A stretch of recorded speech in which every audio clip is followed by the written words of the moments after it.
Hey guys, Space Bandit here with another episode of World of Tanks, and today we are in Tiger 1 Tier 7 German heavy tank. I have been down for a while, but I'm back from the dead. Well, from the sick maybe, not from the dead, guys. Been hit with COVID for the last, over a week now, to be honest. I mean, a lot of people get through it pretty easily. Not myself. It was actually a pretty hard experience. And I've been down for like 5 days. Wasn't able to play, wasn't able to do anything, to be honest. Wasn't even working during that time. Same goes for my channel. Wasn't able to make videos and stuff. But, you know, not playing yet. But I decided to make a video for you guys because it's been a while and I think you're craving some World of Tanks content. So may as well jump into Tiger 1 and show you what this tank is all about. Apparently there's a lot more Tigers on the battlefield lately because of that new Tiger that came out. That's an auto-loading Tiger. But why look at all of these premium Tigers when you have one absolutely wonderful, beautiful machine that you can grind for free in your German tech tree, which is a Tiger 1, and that tech tree is actually one of the better ones to grind. So I would strongly recommend that you look into grinding this tank. I mean, this tank is quite equivalent, if not better, than most of the other premium Tiger tanks that are being sold by Wargaming at the moment. I mean, with exception being maybe Tiger 131. I guess Tiger 131 would be probably the best Tiger out of the bunch because it has preferential matchmaking. It has pretty much similar stats to Tech Tree Tiger 1. But you're forced to shoot premium rounds with Tiger 131 because the penetration on the standard rounds lacks a lot. While Tech Tree Tiger, like this one, has fantastic penetrations, over 200 at standard rounds. Now, in this game, you're gonna see me using a lot premium rounds, more than standard rounds. It's not a reason for penetration per se. I just like the shell velocity of the APCR rounds on this tank, and that's why, especially when it comes to clutch moments, I love using APCR rounds because you take away all the, you know, shot leading issues. You don't overlead, you don't underlead. You are able to snap shoot much quicker and, you know, respond to tanks turning and stuff like that. It's a much better shell, to be honest, because of shell velocity, not really penetration. I mean, penetration is a bonus for sure, but yeah, shell velocity is what counts for me.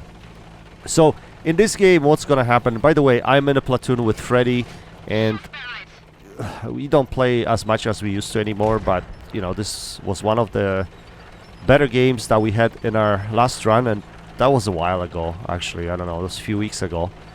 Freddy is in his E25, and I decided to hop into my Tiger. Now, I 3-marked this tank a while ago, and I also have T29 3-marked, which is another awesome tank at Tier 7. Probably Tiger 1 and T29 are probably the kings of Tier 7 when it comes to heavies, except T29 has a much better armor.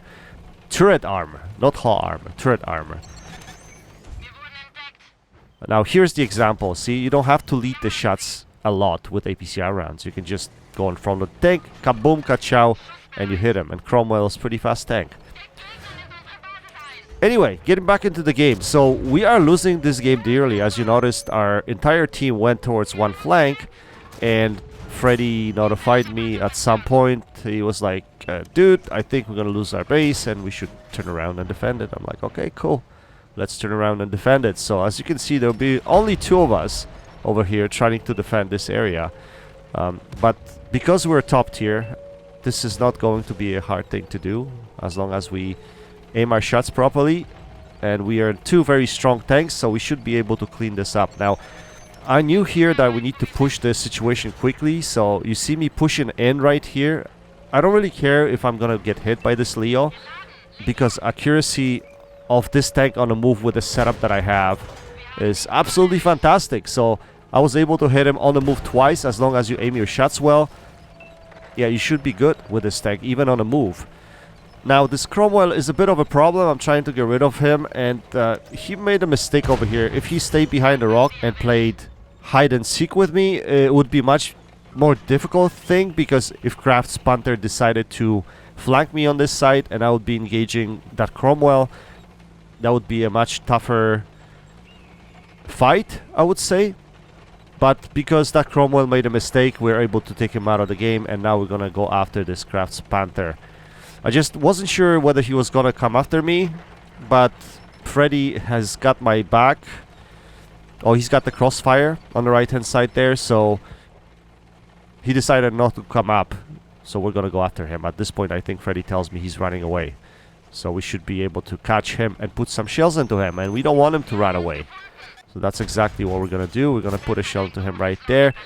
I'm actually trying to track him, and I can't track him. My first shot went for the track and didn't track him. My second shot, I think I didn't lead it properly. Oh, I missed it. I didn't aim it properly, and I couldn't track him. And we put a third shell into him. Unfortunately, we leave him with a little bit of HP, while we probably should have taken him out already. If we didn't go for that tracking shot, then we would have taken him out. And that's the reason sometimes I don't go for tracking shots, guys, because your aim has to be really, really good, especially nowadays. And sometimes you even try to aim at tracks, try to take other tanks' tracks off, and they don't even come off. So, yeah, I don't know if that's a good thing, especially if you want to carry games. I don't know if it's a good thing to be shooting tracks.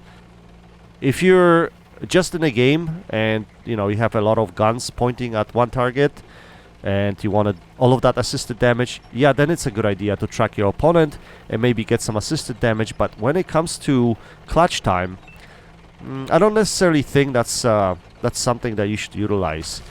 Or maybe you should utilize it only in certain situations, I would say, because that one damaging shot that I could have put into him at that point would have changed maybe the complexion of the game, could have changed the outcome of the game, right? So you always want to make sure that you take your damaging shots whenever you can. Anyway, we'll see if it bites us. Right now, we decided to switch onto the other flank because we're anticipating that the enemy is going to come from this side, because they pretty much cleaned up all of our greens that went to the north. They're all dead.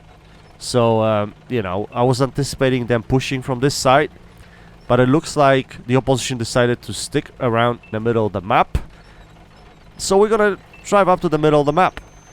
Unfortunately, I get spotted here, and Freddy is not spotted, which is quite interesting. And I wasn't sure who's actually spotting me here. It later turns out that it's Jackson. He's sitting a little bit more on the left-hand side, but I didn't know that. I thought it was that heavy tank that's sitting on top of the hill that's spotting me, or out-spotting me. So you can see me I keep moving here just to make sure. If they decide to shoot right there, the shot comes in from the left-hand side, then I know where he's shooting from. Now I can get away and get into cover. So that's what we're gonna do right here. Now we're gonna use low ground to go in the center of the map. The idea here is not to engage in a battle on top, because if I'm outspotted, then, you know, I don't want to lose my HP really necessarily. Not yet. I would rather be close to my targets and use my HP to trade at that point. So that's what we're gonna do. We're gonna try to go through the middle of the map and try to engage that Jackson. And I got a lot more HP than he does at the moment, so, and I have much better rate of fire. So I told Freddy I'm going in. And as you notice, Freddy is actually flanking them at one line and provides some crossfire there, which is fantastic. So that's what I'm gonna do. I'm gonna come from the middle here. These guys probably not gonna expect me to do this, most likely, but because, like I said, I have enough HP to engage with these guys, that's what I'm gonna do. And yeah, we're gonna auto aim this guy, shoot him in a wheel, shoot him in a track. That was accidental. I was just auto aiming there. Now we should be able to put shell into this guy. And again, I didn't have to aim because I saw the side of the tank. So, I mean, you pick and choose at that point, but I thought I would be able to easily pen him. Now, I don't want this guy to run away, so I'm gonna just charge him. And I want to impose the fight on him, and that's what we're going to do. We're going to put a shell into him right here. He misses his shot, and now we should be able to take him out of the game. And we do. We are being shot from left side by the Kraft's Panther, but he's got a small alpha, so that doesn't really hurt us as much.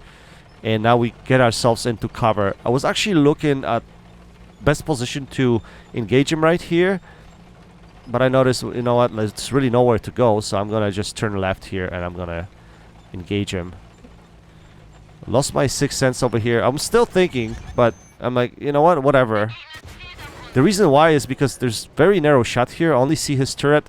So I was afraid I was going to miss some shots here. And I know Craft Panther has pretty good rate of fire, but we're able to put shells into him. And we take him out of the game. There we go. Tiger 1 in the action. Quite a nice tank. Highly recommended. One thing I could say though, when you play Tigers is these tanks have no armor, so don't focus on the armor, but focus on the gun. It has beautiful gun that can snipe from long distance. So if you can do a little bit of sniping with this tank and then maybe use your HP at the end to trade, yeah, it's a fantastic tank for that. Anyway, we finished with beautiful, beautiful result. We had Mastery Ace Tanker. We got Brothers in Arms between me and Freddy. 4,000 damage. Our 3 marks still sitting at almost 96%, and I haven't played this tank in a while, which is quite surprising. So we finish on top of the team with 1784 base XP. We finished top 2, Freddy and I, 7 kills between the two of us. We fired 22 shells, we had 19 penetrations and 6 critical hits. Anyway guys, I hope you enjoyed this video. Hopefully I'll be able to make more videos for you soon, as I'm trying to get back into my regular groove. We'll see how it goes. Anyway, that's it for now. Until next time, happy tanking, Space Bandit. Check it out.